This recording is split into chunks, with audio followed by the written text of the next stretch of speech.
इस वीडियो में हम चर्चा कर रहे हैं बसंत पंचमी की महिमा। ये बसंत पंचमी का त्योहार क्यों मनाया जाता है, इसके बारे में आप सुनिए। सबसे पहले तो मैं आपको ये बता दूं कि इस उत्सव में माँ सरस्वती को वंदन प्रणाम किया जाता है। बताते हैं कि आज की तिथि में जन्म महोत्सव की बात कही गई है बसंत पंचमी में। ये चर्चा मैं आपको कर रहा हूँ। माता सरस्वती का प्राकट्य जिस प्रकार से हुआ, जिस समय विधाता ब्रह्मा ने सृष्टि का सृजन किया, बहुत कुछ ब्रह्मा जी ने बना दिया था, लेकिन वो सब मूक थे, वो सब बोल नहीं पा रहे थे। बहुत कुछ बना दिया था, वर्णन है, वेदों में भी वर्णन है। विधाता ब्रह्मा सृष्टि के सृजनहार हैं, उन्होंने सृजनता की, लेकिन सबको वाणी नहीं थी। तो ब्रह्मा जी बड़े असमंजस में थे, क्या करें, और बहुत परेशान हूँ, मैं दुखी हूँ, इतना सब कुछ मैंने निर्माण किया, सृजन किया, लेकिन किसी को आवाज नहीं है, कोई बोल नहीं पा रहा है। उस समय वृक्षों के मध्य में विधाता ब्रह्मा जी ने अपने हाथ में जल लेकर के मंत्र से अभिमंत्र जैसे ही किया, तो उसी समय वृक्षों के मध्य में से एक देव तेज धारण करती हुई, हाथ में वीणा लेती हुई, श्वेत वस्त्र धारण करती हुई, और उस मध्य में से एक देव शक्ति प्रकट हो गई। और जैसे ही वो प्रकट हुई तो वहां जितनी भी खेती बाड़ी जमीन जो थी वो सब प्रफुल्लित हो गई, सब पल्लवित हो गई, सब में फूल दिखाई देने लगे, सब एकदम बिल्कुल हरियाली आ गई। जो सूखे थे, बिल्कुल जहाँ सूखापन था, उन सब में फिर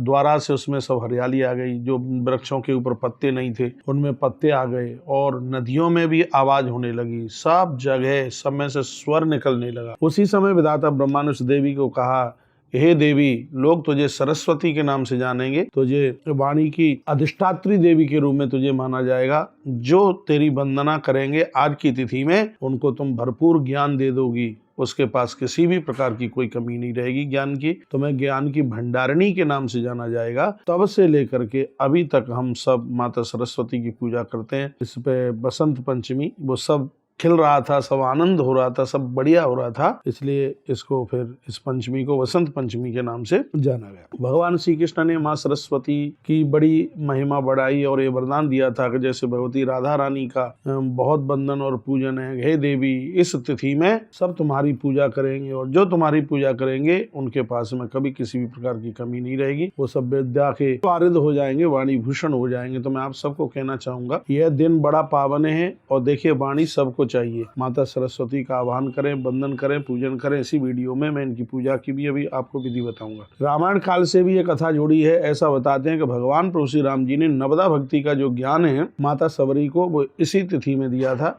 बसंत पंचमी को ही दिया था। तब से भी इस तिथि की बहुत बड़ी महिमा बढ़ गई है, इसलिए इसको तपस्वियों की तिथि बोला जाता है। इसको सरस्वती पंचमी के नाम से भी जाना जाता है। तो अद्भुत ये नाम है, बड़ी वंदना है, इसकी पूजा है। इसमें माता सरस्वती को श्वेत वस्त्र पहना करके और पीत चीजों से पूजा की जाती है। इसमें मैया का अभिषेक भी होता है यदि प्रतिमा है तो, और यदि चित्रपटल है तो आप पीले फूलों की माला बना करके माँ को पहनाइएगा, माता का भोग लगाइए। इसमें मैया का खीर का भोग लगाया जाता है। पूजा करने वाले लोग पीले वस्त्र पहनते हैं, और कोई ऐसी ज्यादा कठिनाई नहीं है इस पूजा में। पूजा करने के बाद में इसमें हवन का महत्व है, और वो मंत्र भी इस प्रकार से, ओम श्रीम महासरस्वती नमः, इस प्रकार से भी समझा जाता है। ओम ऐम ह्रीम क्लीम श्रीम महासरस्वती नमः, इस प्रकार से भी माँ की पूजा की जाती है। और एक चौथी बात, मैं इस तिथि को मनाने से मैं बोल रहा हूँ, पूर्व काल में, अनादि काल में, जब महापुरुष ऋषियों का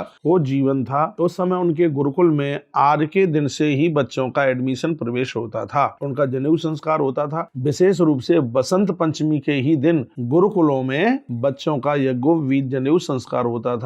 और वह आज एक दिव्य संकल्प लेते थे, और वह बोलते थे कि हम चरित्र के साथ अपने जीवन का निर्वहन करेंगे, हम गायत्री का जप करेंगे, और हम सदाचार के साथ जीवन का निर्वहन करेंगे, माता सरस्वती का वंदन पूजन करके। इसलिए इस तिथि को यज्ञोपवीत धारण करने के लिए बहुत शुभ माना जाता है, विद्या प्राप्ति के लिए, कोई नया संकल्प लेने के लिए। और ये तो दिव्य अपने आप में स्वयं सिद्ध मुहूर्त है। ये भूमि पूजन, भूमि की रष्टि, गृह प्रवेश, बच्चों के शादी विवाह, ये सब चीज इसमें वसंत पंचमी की तिथि में बहुत ज्यादा शुभ माने जाते हैं। तो इस वीडियो में मैंने आपसे चर्चा की है कितना बड़ा प्रभाव है बसंत पंचमी का अपने आप में। एक बार ये वीडियो आप पूरा का पूरा जरूर और भी लोगों को भेजिएगा, वो भी सुन करके अपने आप को लाभान्वित कर सकें। तो बसंत पंचमी ये माघ की अमावस्या से ठीक 5 दिन बाद ये आती है। तो यह वीडियो मैंने आपके पास तक पहुंचाया है। वीडियो आगे भी भेजें, वीडियो को लाइक शेयर करना ना भूलें। और इसमें सुन लीजिए, बच्चों को, विद्यार्थियों को बोलिए अपनी किताब में मोर पंख रखें।